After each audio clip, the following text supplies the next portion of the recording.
करीब एक सप्ताह पहले अपनी मांगों को लेकर जिला प्रशासन को ज्ञापन सौंपने के बावजूद समस्याओं का समाधान नहीं होने से ट्रांसपोर्ट एसोसिएशन में नाराजगी बनी हुई है। ट्रांसपोर्टरों ने पहले ही बड़े आंदोलन की चेतावनी दी थी। गुरुवार को ट्रांसपोर्टर एसोसिएशन के पदाधिकारी और बड़ी संख्या में ट्रांसपोर्टर मुड़वारा विधायक संदीप प्रसाद जायसवाल के साथ कटनी कलेक्टर कार्यालय पहुंचे थे, जहां उन्होंने जिला प्रशासन को ज्ञापन सौंपकर अपनी समस्याओं के शीघ्र निराकरण की मांग की। ट्रांसपोर्टरों का आरोप है कि खनिज विभाग की टीपी व्यवस्था, परिवहन के दौरान होने वाली कार्रवाई और कथित वसूली जैसी समस्याओं के कारण उनका कारोबार प्रभावित हो रहा है। वहीं डीजल टैक्स, वाहन मेंटेनेंस और अन्य बढ़ते खर्चों के चलते ट्रांसपोर्टरों पर अतिरिक्त आर्थिक बोझ पड़ रहा है। ज्ञापन के दौरान ट्रांसपोर्टरों ने परिवहन विभाग और पुलिस विभाग की कार्रवाई को लेकर भी आपत्ति दर्ज कराई। उन्होंने जिला प्रशासन से पूरी व्यवस्था की समीक्षा कर समस्याओं को उचित समाधान कराने की मांग की। ट्रांसपोर्ट एसोसिएशन ने स्पष्ट किया कि यदि उनकी मांगों पर जल्द सकारात्मक निर्णय नहीं लिया गया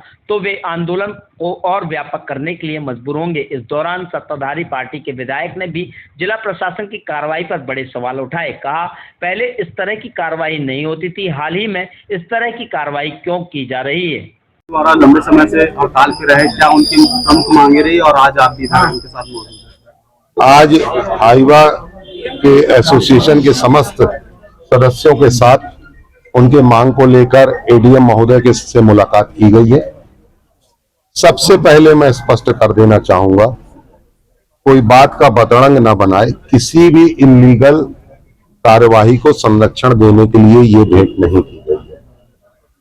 बहुत स्पष्ट रूप से बात हुई है कि ठीक है, इतने दिन तक चालान नहीं हो रहे थे, एकाएक प्रशासन चालान कर रहा है, माइनिंग और आरटीओ। तो पहले क्यों नहीं हो रहे थे और अब एकदम से क्यों हो रहे, इसके पीछे के कारण क्या है?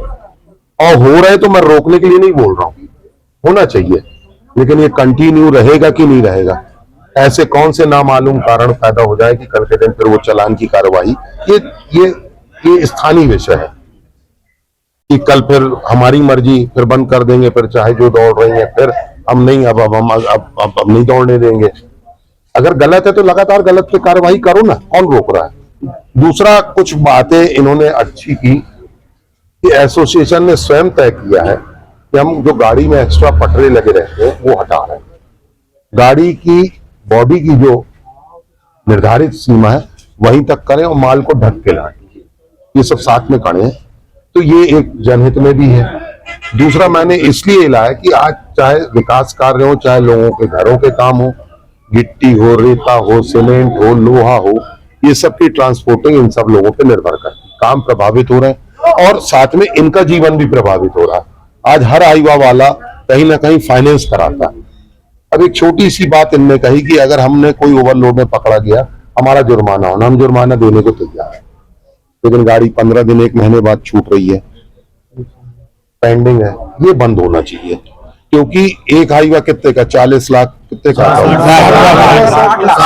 60 लाख, तो उसकी किस्त 70-75 हजार, 1.25 लाख रुपए बता रहे हैं किस्त है। आज आश्वासन जिला प्रशासन से आपने भेंट की, आश्वासन क्या मिला है?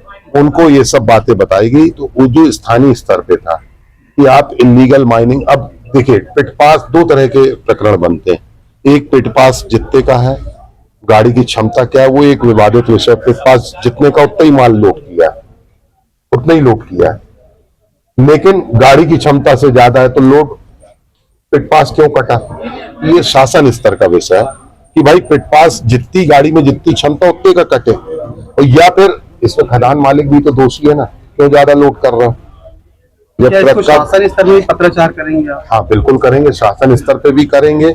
इनसे भी बात हुई है कि गाड़ियां स्पीड ज्यादा ना चले, जैसे टाइमिंग है, टाइमिंग कम कर दोगे तो वो स्पीड ज्यादा बढ़ेगा, स्पीड ज्यादा होगी एक्सीडेंट होने का चांस बढ़ेगा, वो भी तो एक पक्ष है। तो उसकी भी टाइमिंग बढ़ाने को लेके, और पिट पास और ट्रक की क्षमता, वाहन की क्षमता के अनुरूप। अब पिट पास मान लो थोड़ी देर के लिए 30 टन का कटा, क्षमता 15 है, तो या तो 15 टन का कटे, या तो, और हम तो कहते हैं जब आप सख्त हो जाओगे तो सब लोग वैसे ही चलने लगेंगे ना। यह है कि थोड़े बहुत रेट दरों में वृद्धि होगी फिर। तो सर, मतलब हमारे को टाइम दिया गया था माननीय कलेक्टर साहब के द्वारा, तो हमारे जनप्रतिनिधि हमारे बीच में थे, उनसे हम लोगों ने अपनी बातों को रखा कि क्या गवर्नमेंट बॉडी और हम लोगों के बीच में एक आदमी चाहिए जो हमारी बातों को अच्छे से रख सके उनके बीच में। तो माननीय विधायक जी ने अपना समय दिया और हमारा साथ देते हुए उन्होंने आकर यहाँ पर बात को रखा। तो कुछ मांगे हैं हमारी जो प्रारंभिक थी वो लगभग ये आश्वासन दे दिया गया कि आप अगर इन गाइडलाइन के बीच में चलते हैं, पटरे हटा दीजिए, एक्स्ट्रा सेक्शन जो भी लगा हुआ है गाड़ियों में वो हटा दीजिए और ओवरलोड ना चले आप लोग। जितनी टीपी अगर आपकी गाड़ी जो बॉडी लेवल पे आता है माल उतनी टीपी लेकर चलें तो वो कहीं कोई मतलब दिक्कत नहीं होगी आपको।